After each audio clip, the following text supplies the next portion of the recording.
Welcome again to the Brand Ambassador series. Today it's a bit special, single malt Scotch with Glenfarclas, George Grant. Thank you very much. Nice having you here. I think it's great to be back in the Brandy Library. What's all about Glenfarclas? Well, Glenfarclas is one of the last family-owned, family-run distilleries left in Scotland. We're still independent, we're still family-owned, still family-run. So historically there's ourselves, Springbank and Glenfiddich, which are still family-owned. Thankfully now there are more distilleries that are becoming Scottish-owned, because unfortunately there's just too many distilleries that are run by the French.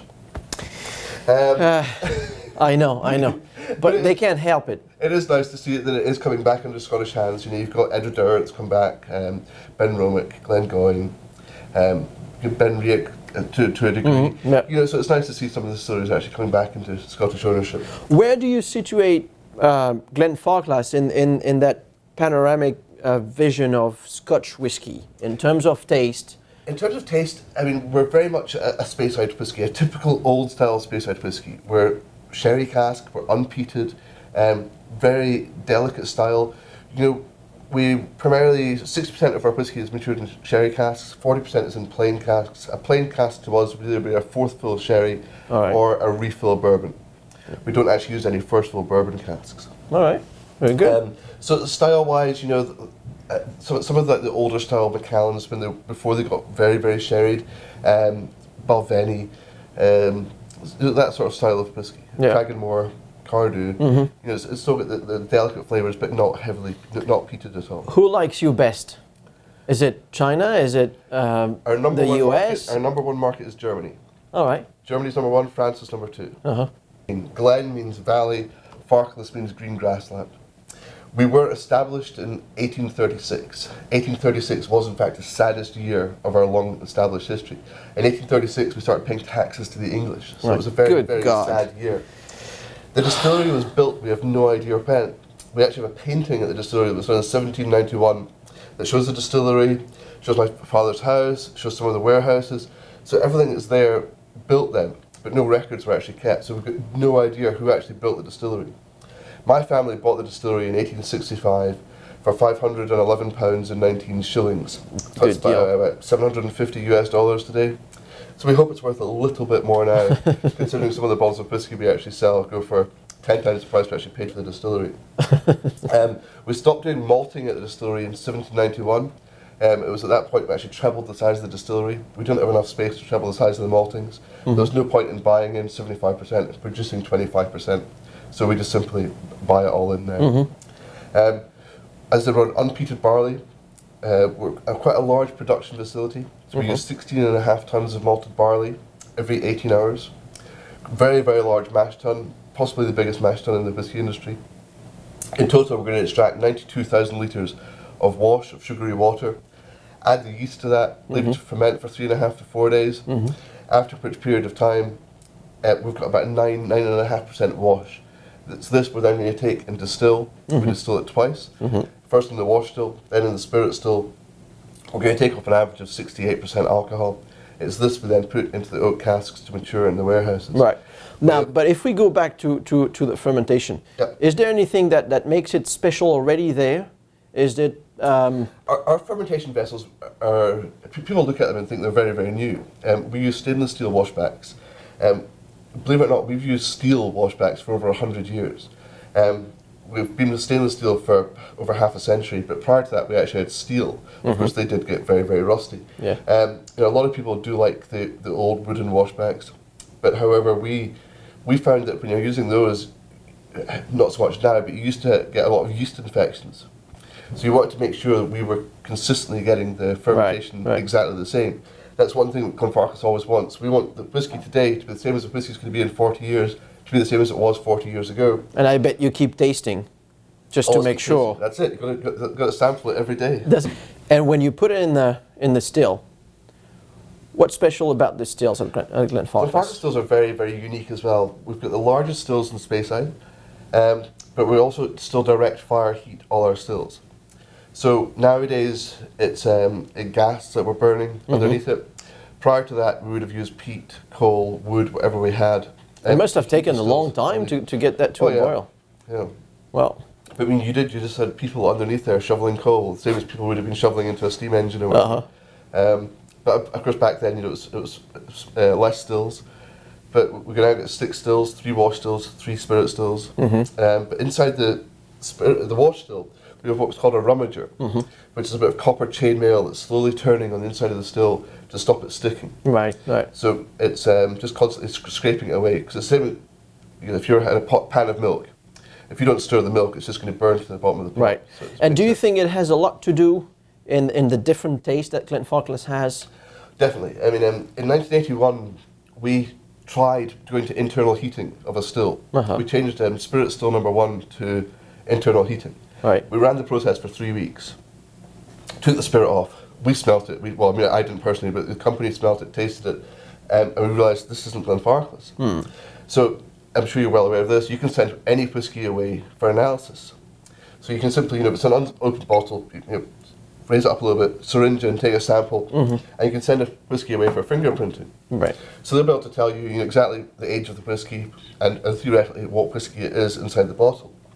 So we sent a sample of this new spirit away. We didn't say who it had come from. And they wrote back and said it was either Distillery A, Distillery B, Distillery C. Not one of them was Glenfarclas. So by changing the heating system on the stills, we completely changed the flavour of Glenfarclas.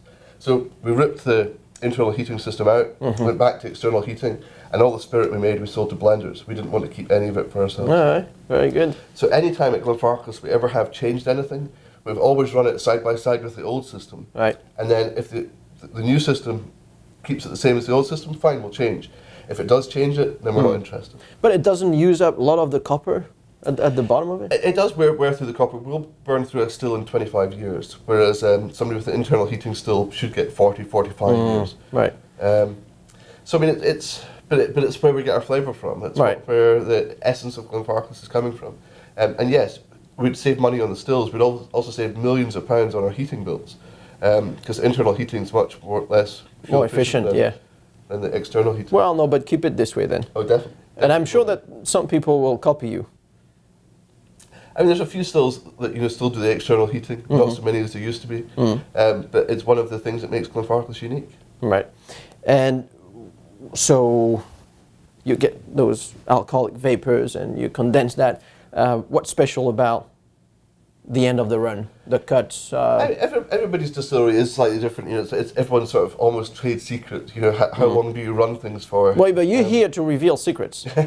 So tell us everything. There's no actual fixed decision how it's going to be at that. But you're between 5 and 10 minutes. We're about 7 minutes that we let it run for. All right, very good. 2 different expressions here in front of me.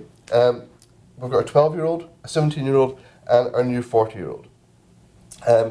Glenfarclas range is very unique. In the US, we have a 10-year-old, a 12-year-old, a 17, a 21, a 25, 40, and we also have a 105 cask strength. Right, right. In the UK, we have 10, 15, 21, 25, 30, 40, 105. It's not until you go to France that you actually see the entire range of Glenfarclas, which we have 8, 10, 12, 15, 17, 21, 25, 30, 40, 105 cask strength. Glenfarclas Heritage, 45 degrees, and Glenfarclas Heritage, 60 degrees. So they have a much larger range of whiskey. Lucky Frenchmen. I love coming to the US because I get to drink these two, which at home I don't even manage to drink these in Scotland. The 12-year-old is at 43%. You may or may not know that distilled spirits in the US of A weren't allowed to be 40%. The law did change a while ago, hence the reason why the US is a 12-year-old market. And when you look around, everybody sells 12 years old here. Macallan, Glenfiddich, Glenlivet. One of the reasons behind that was that we did 10-year-old in the rest of the world at 40%. We didn't want to confuse people by having a 10-year-old at 40 there and a 10-year-old at 43 here, hence why the 12-year-old was really... I see. So you'd say that this is really a benchmark that really sets the taste for overall Glenfarclas? To me, 12-year-old Glenfarclas is Glenfarclas. As I told you, the name Glenfarclas, Valley of the Green Grass. When you nose this whiskey, hopefully you'll agree with me, and when you taste this whiskey... I will not dare not agreeing with you. This works when you tell people from other places. From people from New York, it doesn't work quite as well. But when you've been out and cut the grass, you know that green stuff? Oh yeah, New Yorkers don't cut grass. Yeah. I mean, come on. I've done this tasting before in New York, and people have just gone to me, grass, what's that? But when you've been out and cut the grass, there's been a little bit of dew on the grass, you get that fantastic sort of green flavour in the back of your mouth. That's what I really get when I taste the Glenfarclas 12-year-old. Thank you. So the first thing you really want to do with a whiskey is admire the colour. As I said to you, Glenfarclas, we don't add any colouring or any caramel to our whiskey. So it's a totally natural colour that's actually coming through there. So you've got a beautiful amber sort of gold coming through on the whiskey. So that's mostly from that sherry cask? Yeah, it's all coming from the sherry casks. And also I should explain, when we're actually maturing the whiskey in the warehouses, we have 29 warehouses at Glenfarclas, and they're dunnage style warehousing, which means the casks are stored no more than 3 high. Right. So the whiskey up here is being aged at the same as the whiskey down here. We're not in a massive racked warehouse where things are aging at different rates. You know, if you are not used to drinking spirits, do just get used to it gently, waft it on your nose. Once you're comfortable with it. So you've got lovely underlying sherry coming through on that. You do have that sort of green flavour, green nose coming through on it. It's almost like a musty nose as well. When I talk about mustiness, I mean like going into a warehouse that was built 200 years ago, going into an old wine cellar. You know, it's got earth on the floor, but hasn't seen daylight in 200 years. You know, it's that lovely sort of mustiness coming to it that's got a really nice smell to it. That's what I'm really getting coming through from the whiskey. And that's really coming from that sherry cask? Coming from the sherry cask, coming from the dunnage style warehousing. I mean, the surroundings really do impart an awful lot of the nose and the flavour to the whiskey. So, I mean, if you're in a completely concrete clinical warehouse, I firmly believe you're not picking up the same aromas as you are in a warehouse that's 200 years old, and as I described it. Now, everybody is kind of